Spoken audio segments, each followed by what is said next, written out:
जय भवानी. तुळजापूरच्या आई भवानीला वंदन. बार्शीचे ग्राम दैवत अंबरीश्वर श्री भगवंताच्या चरणी प्रणाम. आणि माझे माहेर पंढरी आहे भिवरेचे तिरी असे सांगणाऱ्या संतांच्या या पवित्र भूमीला दंडवत. इथं महात्मा गांधीजी पण येऊन गेले.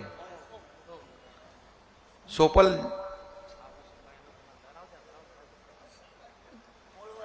मूळ वैरागचे आणि सोपल साहेब 6 वेळा निवडून आले. 7 वेळा निवडून आले. आता या विधानसभेच्या वेळेत थोडं गाडी चुकली नाही तर मंत्रिमंडळात असते ते. बघायचं आहे ना तुम्हाला.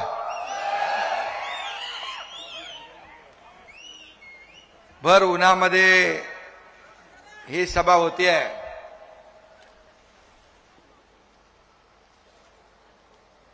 खरं म्हणजे सोपल साहेबांचं गेल्या अनेक वर्षाचं या विधानसभेतलं काम आपण पाहिलेलं आहे. मी जवळून त्यांना अनुभवले. 2 वेळा ते विधानसभेत नव्हते पण विधानसभेला देखील चुकल्यासारखं वाटायचं. सोपल साहेब अजात शत्रू आहे, सगळ्यांचा मित्र आहे.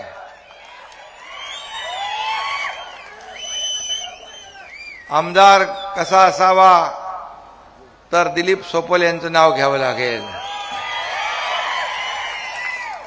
ते मंत्री पण होते. कुठल्या साली नाही, कुठल्या 95 युती सरकारमध्ये बाळासाहेबांच्या आशीर्वादाने मनोहर जोशी आणि राणेसाहेब आणि 13लाही होते. तसा अनुभवी माणूस आहे आणि कलाकार पण आहे.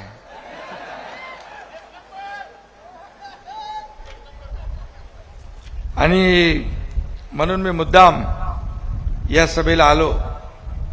शेवटी बघा, आज एकीकडे दुःख आहे, दुःखाचं सावट आहे.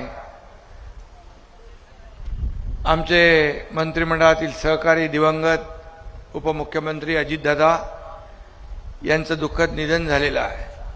अतिशय मोठी दुर्घटना महाराष्ट्राने पाहिली आहे आणि शोककळा आहे, दुःखाचं सावट आहे आणि निवडणूकही आहे. ही कार्यकर्त्यांची निवडणूक आहे. आमच्या निवडणुका झाल्या, लोकसभा झाली, विधानसभा झाली. हे कार्यकर्ते जे आहेत, हे कार्यकर्तेच आम्हाला निवडून देतात. लोकसभेमध्ये, विधानसभेमध्ये हा कार्यकर्ता प्रत्येक पक्षातला एक पक्षाचा पाठीचा कणा असतो आणि तो निवडणुकीमध्ये तन मन धन सगळं अर्पण करून आपल्या नेत्याला विजयी करत असतो. आणि मग कार्यकर्त्याच्या जेव्हा निवडणुका असतात तेव्हा त्याला अपेक्षा असते की माझ्या नेत्याने माझ्या निवडणुकीत आलं पाहिजे. आणि म्हणून मी जरी शिवसेनेचा प्रमुख असलो तरी सुद्धा मी कार्यकर्त्याच्या मागे उभे राहणारा कार्यकर्ता आहे. कारण कार्यकर्ता आहे तर आपण आहोत. आणि हा शिवसेना कार्यकर्त्यांचा पक्ष आहे. आणि म्हणून मी मुद्दाम या प्रचाराला आलो. तसं बघायला गेलं तर आमचे सोपल साहेब आणि माझी मैत्री अतिशय जीवाभावाची आहे. आणि दोस्ती करावी मनापासून. आणि सोपल साहेब देखील मनापासून एखाद्याशी प्रेम करतात, दोस्ती करतात, मैत्री करतात आणि ती निभावतात देखील. आणि म्हणूनच मी या ठिकाणी आलो आणि आपल्या या सर्व वैराग गावातल्या सर्व माता भगिनी, माझ्या लाडक्या बहिणी इकडे आहेत, लाडके भाऊ आहेत, शेतकरी आहेत, या सगळ्यांचं दर्शन तरी मला घेता आलं, आपल्याला भेटता आलं, आपल्याला पाहता आलं, आपल्याशी बोलता आलं. आणि मग योग घडवून आणला सोपल साहेबांनी. त्यांचं मनापासून मी धन्यवाद देतो, त्यांना मनापासून त्यांचे आभार मानतो. खरं म्हणजे इथं 1971 साली रोजगार हमी साठी आंदोलन झालं. माजी आमदार चंद्रकांत नाना निंबाळकर यांनी हे आंदोलन पुकारलं होतं आणि मग इथूनच सुरुवात झाली आणि रोजगार हमीचा कायदा झाला, केंद्राने तो स्वीकारला. अशी ऐतिहासिक भूमी ही वैराग आहे आणि म्हणून तालुका व्हावा म्हणून देखील आंदोलन इथून झालं. मनोहर जोशी साहेबांच्या काळामध्ये जाहीर झालं होतं आणि मी आपल्याला नक्की सांगतो की एकनाथ शिंदे इथं आलेला आहे आणि जनतेची भावना, सर्वसामान्य लोकांची भावना, तीच आमची भावना, सरकारची भावना. नक्की सोपल साहेब या जनतेच्या भावनेची कदर केली जाईल आणि आपल्याला जे हवं आहे ते दिलं जाईल. कारण मी मुख्यमंत्री असताना अनेक निर्णय आम्ही घेतले. म्हणजे 2.5 वर्षाच्या काळामध्ये मुख्यमंत्री माझी लाडकी बहीण योजना आम्ही केली, लेक लाडकी लखपती योजना केली, एसटी मध्ये 50% सवलत देण्याचा निर्णय आम्ही घेतला, मुलींचं उच्च शिक्षण मोफत करण्याचा निर्णय आम्ही घेतला. मला ती घटना आठवते. मी मुख्यमंत्री असताना 12:30 वाजता रात्री टीव्हीवर एक बातमी आली, झळकली. एका मुलीने आत्महत्या केली शिक्षणासाठी. ती इंजिनिअरिंगचं शिक्षण घेत होती. 50% फी पालकांनी भरायची होती, 50% फी सरकार भरत होतं. पण 50% फी देखील पालक भरू शकत नाहीत, वडील आत्महत्या करतील अशा भीतीने मुलीने आत्महत्या केली. अतिशय मनाला चटका लावणारी घटना झाली आणि मी संवेदनशील आहे, सरकार संवेदनशील आहे. पहिले एका आठवड्यामध्ये कॅबिनेटला प्रस्ताव मागवला आणि 50% फी होती ती 100% फी मध्ये सवलत देण्याचा निर्णय सरकारने घेतला. म्हणालो आपल्या सरकारमध्ये एक मुलगी जर शिक्षणासाठी आत्महत्या करत असेल तर आपल्या सरकारचा उपयोग काय. आणि मग अशा अनेक योजना आम्ही केल्या. शेतकरी सन्मान योजना 6,000 रुपये दर वर्षाला त्यांच्या खात्यात टाकू लागलो. पीक विमा योजना केली. अनेक नियम अतिवृष्टीचे आम्ही बदलले, एनडीआरएफचे निर्णय बदलले. सततच्या पावसामुळे होणारं नुकसान सोपल साहेब नव्हतं देत, आपण द्यायला लागलो. एनडीआरएफच्या दुप्पट आपण दिलं, 2 हेक्टर तर 3 हेक्टर आपण केलं. असे अनेक बदल आपण केले. शेतकरी हा आपला केंद्रबिंदू आहे, मायबाप आहे. या राज्याच्या तिजोरीवर पहिला अधिकार कुणाचा असेल तो माझ्या शेतकऱ्याचा आहे. अशापैकी आम्ही मानणाऱ्यांपैकी आहोत. सर्व योजनांमधली सगळ्यात आवडती योजना माझी कुठली असेल तर मुख्यमंत्री माझी लाडकी बहीण योजना. मुख्यमंत्री माझी लाडकी बहीण योजना वर्षाला किती रुपये लागतात माहिती आहे तुम्हाला? 45,000 कोटी रुपये वर्षाला मुख्यमंत्री माझी लाडकी बहीण योजनेला लागतात. अनेक लोकांनी त्याला खो घातला, विरोध केला, कोणी कोर्टात गेलं. म्हणाले हे काय देणार आहेत का? हे फक्त चुनावी घोषणा आहे, हे असंच फक्त मत घेण्यासाठी. पण मी आपल्याला सांगतो, हा एकनाथ शिंदे बोलतो ते करून दाखवतो. आणि मुख्यमंत्री माझी लाडकी बहीण योजना सुरू झाली, खात्यात पैसे पडले. आता देखील काही लोक म्हणतात बंद करू, अमकं करू, बंद होणार, अफवा पसरवतात. पण मी आपल्याला सांगतो, हा एकनाथ शिंदेने देखील गरिबी बघितली आहे. एका शेतकरी कुटुंबात जन्माला आलेला एकनाथ शिंदे, मला गरिबीची जाण आहे. मी जेव्हा मुख्यमंत्री झालो तेव्हा माझ्या लाडक्या बहीण आणि लाडक्या माता भगिनींसाठी काहीतरी योजना केली पाहिजे. तिथूनच ही लाडकी बहीण योजना जन्माला आली आणि लाडकी बहीण योजना सुरू झाली. मी आपल्याला सांगतो, कोणी माईकाला आला तरी लाडकी बहीण योजना कधी बंद होणार नाही. मी आपल्याला शब्द देतो. शेतकऱ्यांसाठी देखील योजना केल्या त्या सुरू राहतील. आज शेतकरी हा आपला अन्नदाता आहे, त्याला देखील केंद्रबिंदू मानून आपण काम करतोय. अनेक पत्रकार विचारतात, अनेक लोक विचारतात, निवडणुकांमध्ये तुम्ही घोषणा केलेल्या आहेत, आश्वासन दिले, त्याचं काय? शेतकऱ्यांच्या बाबतीत देखील कर्जमाफीचं आश्वासन दिले, त्याचं काय? मी त्यांना सांगतो, आमची एक बैठक मुख्यमंत्र्यांच्या बरोबर झाली, दादा भुसेकडे आहेत, एक कमिटी गठीत केली, लवकर अहवाल येईल. आणि जे जे आम्ही बोललोय, कर्जमाफी असेल, लाडकी बहीण योजना असेल, ज्या ज्या काही योजना जे जे काय आम्ही बोललोय, काही लोक म्हणतात तुम्ही 2100 रुपये सांगितले, बोले योग्य वेळी तेही आम्ही देणार, तिथून माघार नाही, जे आम्ही बोललोय ते करणार. बाळासाहेब सांगायचे शब्द देताना 10 वेळा विचार करा, पण एकदा दिला की माघारी नाही. सोपल साहेब तेच आम्ही शिकलोय आणि म्हणून या राज्याला पुढे नेण्याचं काम आपण करतोय. आज सोपल साहेब तुम्ही आज इतके वर्ष काम केलेलं आहे, इतके वर्ष समाज सेवा करताय, तुम्ही देखील खट्टे टोपे बघितले, चढ उतार पाहिलेला आहे, या ठिकाणी संघर्ष पाहिला आहे आणि म्हणून आज या ठिकाणी जे काही आपण जिल्हा परिषद आणि पंचायत समिती मध्ये जे आपले उमेदवार उभे केलेले आहेत, या ठिकाणी काही मागण्या देखील आहेत. वैराग भागाची आमदारांनी केलेल्या जे काही मागणी आहे, अप्पर तहसील कार्यालय लवकरात लवकर झालं पाहिजे. तालुका मी बोललो आता जवळगाव मध्यम प्रकल्पात मराठवाड्याला जाणाऱ्या पाण्याच्या वाट्याचं पाणी उपलब्ध करून सिंचनाचं पूर्ण सिंचन आपल्याला पूर्ण करायचं आहे. खरं म्हणजे हा मराठवाडा दुष्काळग्रस्त भाग आहे. हा मराठवाड्याचा दुष्काळवाडा हा शब्द आपल्याला पुसून टाकायचा आहे आणि दुष्काळ मुक्त मराठवाडा आपल्याला करायचा आहे आणि म्हणून त्याचा भाग म्हणून हे देखील आपल्याला करता येईल. या ठिकाणी बार्शी उपसा सिंचन योजनेला निधीची उपलब्धता केली पाहिजे. मी देखील सरकारमध्ये आहे, काळजी करू नका.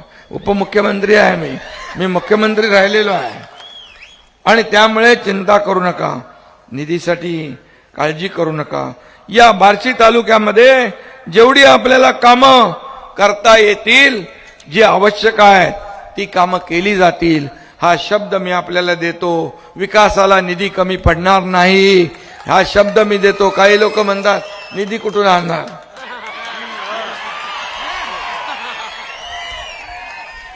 अरे हा एकनाथ शिंदे पण सरकारमध्ये आहे. आणि त्यामुळे आपल्याला मी एवढंच सांगतो, विकास कामांमध्ये कुठेही डावं उजवं आम्ही करत नाही. माझ्याकडे मी मुख्यमंत्री असताना अनेक पत्र यायची, शेकडो हजारो लाखो पत्र आली, सगळ्यांवर मी सह्या केल्या.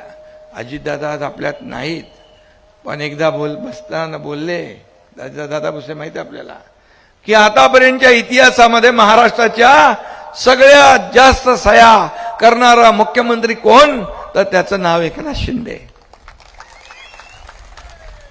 अजितदादांचे शब्द. आणि म्हणून हे विकासासाठी जेवढं काय आपल्याला करता येईल ते केलं पाहिजे. लाडक्या बहिणींसाठी, भावांसाठी, शेतकऱ्यांसाठी, माझ्या तरुणांसाठी उद्योग रोजगार. इकडे काय MIDC कुठं आहे का नाही? अरे कुठं करायची जागा जमा करा, लगेच द्यायला लावतो मी. उदय सामंत यांना मी तत्काळ सांगतो, तुम्ही तयारी तुमची करा, उद्योग आणायचा, MIDC स्थापन करायचं काम एकनाथ शिंदे करेल, हा शब्द माझा आहे.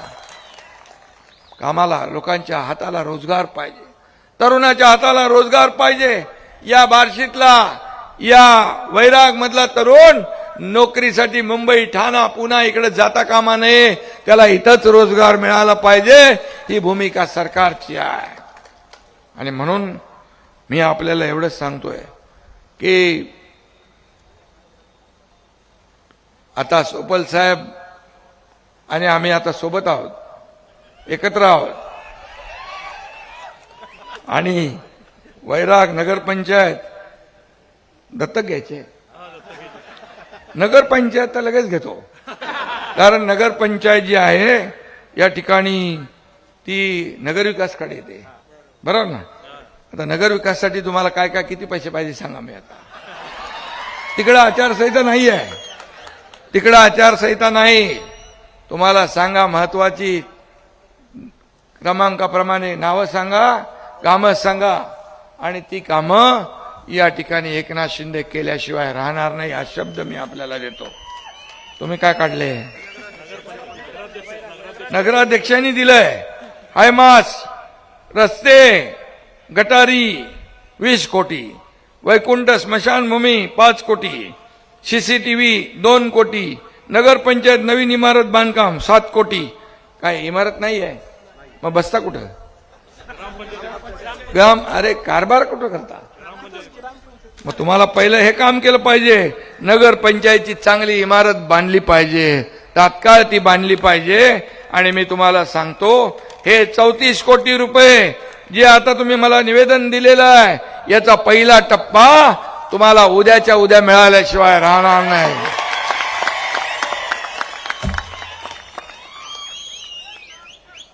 No reason on the spot decision. अरे करतो बघतो पाहतो वाला धंदा नाही आपल्याकडे. एकनाथ शिंदेने 450 कोटी रुपये मुख्यमंत्री सहायता निधीमधून दिले. 450 कोटी, 70 ते 80 हजार लोकांचे जीव वाचवले. हे पैसे कोणाचे आहेत? हे जनतेचे पैसे आहेत, हे आमचे नाही. आम्ही मालक नाही, आम्ही सेवक आहोत, तुम्ही मालक आहात. कारण कुणाला बसवायचं, कुणाला वर उचलायचं आणि कुणाला आपटायचं ते तुम्ही ठरवता. त्यामुळे काही लोक मालक बनतात, पण मालक जनता आहे. आणि म्हणून मी मुख्यमंत्री असतानाही कार्यकर्ता म्हणून काम केलेलं आहे, त्याचा मला अभिमान आहे. आणि म्हणून युवकांसाठी देखील ज्या योजना आहेत त्या केल्या पाहिजे. इथे येताना मी छत्रपती शिवाजी महाराजांचा आशिवा रोड पुतळा पाहिला, त्याचं सुशोभीकरण करायला पाहिजे ना, ताबडतोब करा. त्याला ते तुमच्या नगरपंचायतमध्ये येते, मग लगेच ते चांगलं पुण्याचं काम करा. शिवाजी महाराज आपला आदर्श आहेत, हे महाराष्ट्राचं आराध्य दैवत आहे. ताबडतोब त्याला जे काही स्मारकाला लागतंय सुशोभीकरणाला किती पैसे लागतात? तुम्हाला ताबडतोब सुशोभीकरणासाठी स्मारकाच्या ताबडतोब जे लागणार आहेत 5 कोटी लागतील, जेवढे काय लागतील ते ताबडतोब दिले जातील. आणि त्याची ऑर्डर पण आता मी तुम्हाला सांगतो, तिकडे आचारसंहिता नाही आहे. मी मुंबईत पोहोचायच्या अगोदर तुमच्या व्हॉट्सअपवर त्याचा ऑर्डर येईल.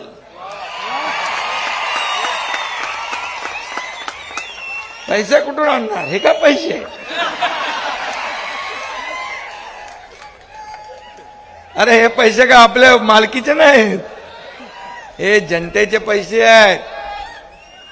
आणि म्हणून एकनाथ शिंदे जेव्हा जातो जिकडं तिकडं सभेत तर लोक असतातच, पण रस्त्याच्या दुतर्फा, बिल्डिंग मध्ये, गच्चीवर, घरामध्ये, सगळीकडे दारावर या माझ्या लाडक्या बहिणी भाऊ उभे असतात, वाट पाहत असतात आशीर्वाद द्यायला. हीच माझी कमाई आहे, हीच माझी पुण्याई आहे. मला काय मिळालं पेक्षा महाराष्ट्रातल्या तमाम जनतेला काय मिळालं हे बघा. किती प्रॉपर्टी कमवली, किती संपत्ती कमवली, यापेक्षा किती माणसं कमवली आणि किती माणसांचं प्रेम कमवलं हे बघा.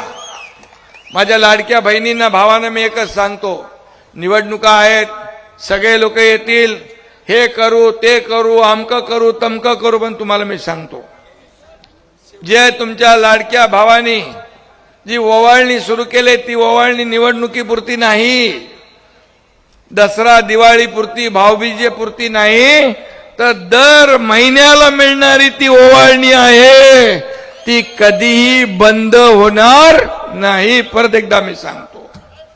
आणि म्हणून मी आपल्याला जाता जाता एवढंच सांगेन की दिलीप सोपल साहेब, आता हे सगळं करतोय आपण, विकासाला जे काय पैसे लागतील ते आपण देऊ. मी माझ्या विभागाचे जे आहेत पैसे ते ताबडतोब तुम्हाला देतो. त्याचबरोबर या ठिकाणी ग्रामीण भाग आहे, आपल्या मनरेगाच्या माध्यमातून पानंद रस्ते असतील, सिमेंटचे रस्ते असतील, पाणी पुरवठा योजना आहे, गुरांचा गोटा आहे, विहिरी आहेत, या सगळ्याला पैसे तात्काळ आपला भरत शेठ गोगावलेचं खातं आपल्याकडे आहे, ताबडतोब तुम्हाला पैसे मिळतील. चिंता करायची नाही. खातं कुणाचंही असलं तरी सुद्धा सरकारमध्ये उपमुख्यमंत्री मी आहे, त्यामुळे नो टेन्शन, टेन्शन देणे का लेणे का नाही. आणि म्हणून मी आपल्याला एवढंच सांगतो, काम करा, लोकांचा विकास करूया, लोकांना मूलभूत सोयी सुविधा देऊया आणि या भागामध्ये सगळ्यांना जे दिलीप सोपल एवढे वर्ष इथं काम करतायत या जिल्हा परिषद पंचायत समितीमध्ये त्यांच्या पाठीशी उभे राहा.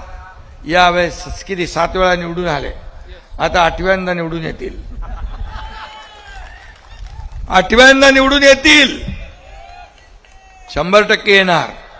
आणि मागच्या वेळेस काय झालेली चूक ती दुरुस्त करू आपण, बरोबर आहे ना, पक्की दुरुस्त करू. आणि दिलीप सोपल साहेबांचा देखील मान सन्मान आदर सन्मान राखला जाईल. आणि म्हणून मी आपल्या सगळ्यांना खूप मनापासून या ठिकाणी शुभेच्छा देतो सगळ्यांना. संत्र्याचा कारखाना, ओके, संतनाथ साखर कारखाना आपला काय अडचण आहे, तुम्ही या ना, आलं केलं का चालू.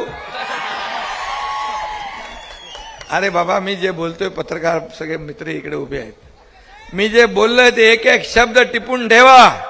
जे बोललोय ते करणार, करणार म्हणजे करणार. मी कधी खोटं आश्वासन देत नाही.